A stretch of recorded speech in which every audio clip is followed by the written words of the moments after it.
Jumpa lagi dengan saya Yeni Indra di Gospel Truth Cakes dengan renungan yang berjudul Abang-abange Lambe dan cerita di balik sosok hebat di sosmed. Ci Yeni kenal Eva. Eva siapa ya? Katanya teman Ci Yeni yang bla bla bla. Oh, kenal di sosmed. Tapi saya belum pernah bertemu.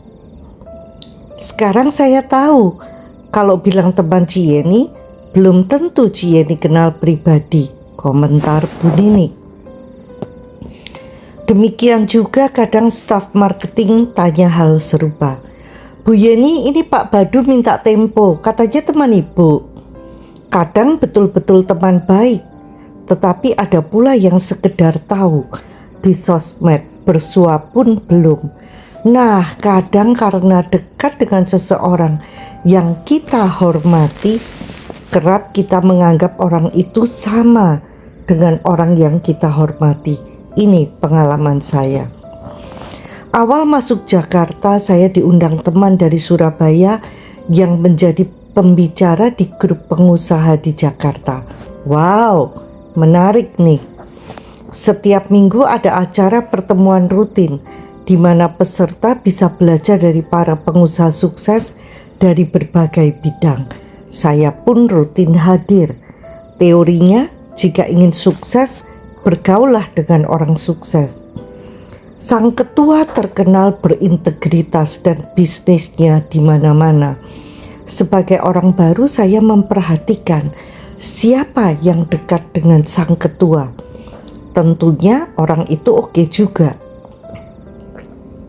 Tetapi nggak berani mendekati atau bertanya pada sang ketua. Kan saya orang baru dan hanya peserta biasa saja. Yang dekat dengan Pak Ketua semua orang hebat. Banyak yang ketua di berbagai organisasi lainnya. Punya masa yang besar. Suatu ketika Pak Ketua memperkenalkan pembicara yang keren, Pak Bambang.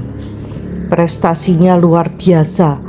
Jagoan mengatur sistem program komputer perusahaan, bahkan bisa bikinin app semacam Tokped.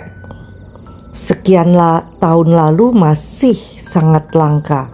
Pak Bambang menunjukkan saat dia diwawancarai di majalah nasional karena prestasi bisnisnya.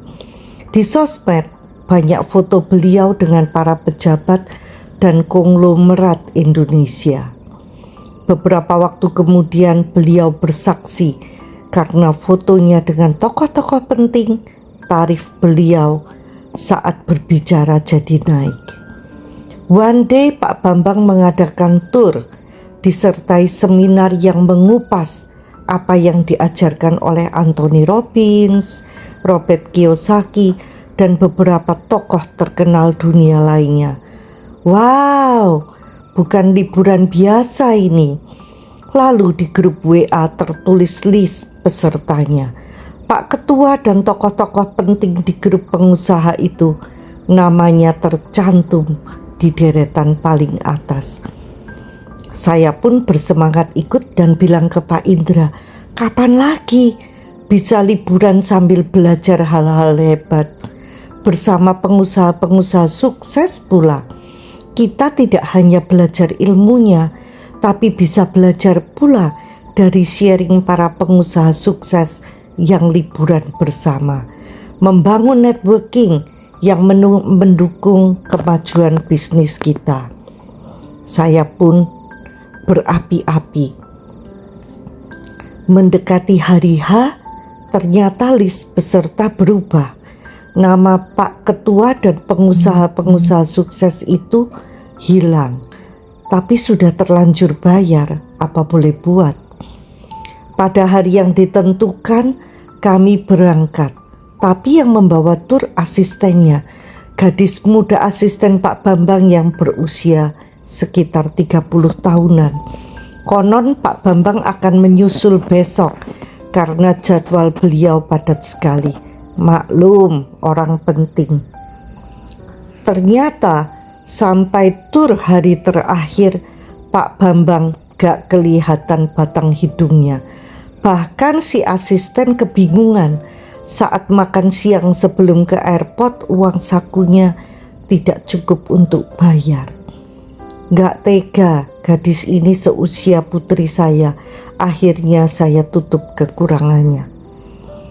Pengalaman ini mengajarkan saya mesti cek dan recheck.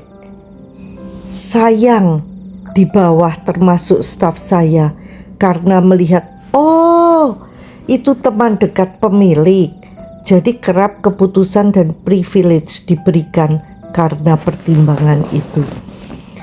Penting ya, kadang tidak terpikir dengan siapa kita dekat, siapa yang kita promosikan, padahal kadang komentar itu dimaksudkan sekedar pemanis mulut saja. Abang-abangi lambe, istilah orang Jawa, ternyata membuat salah keputusan di level bawah.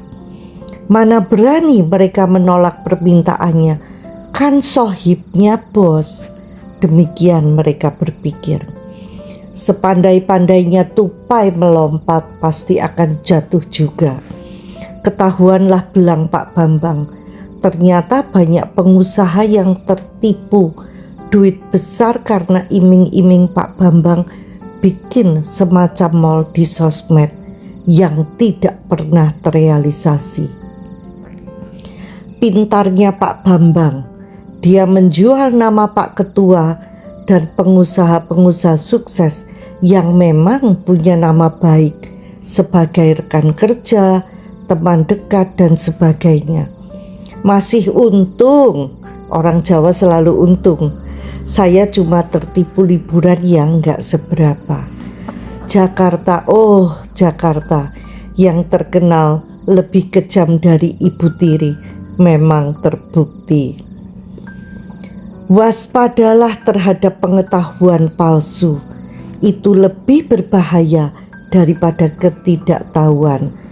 Quote dari George Bernard Shaw.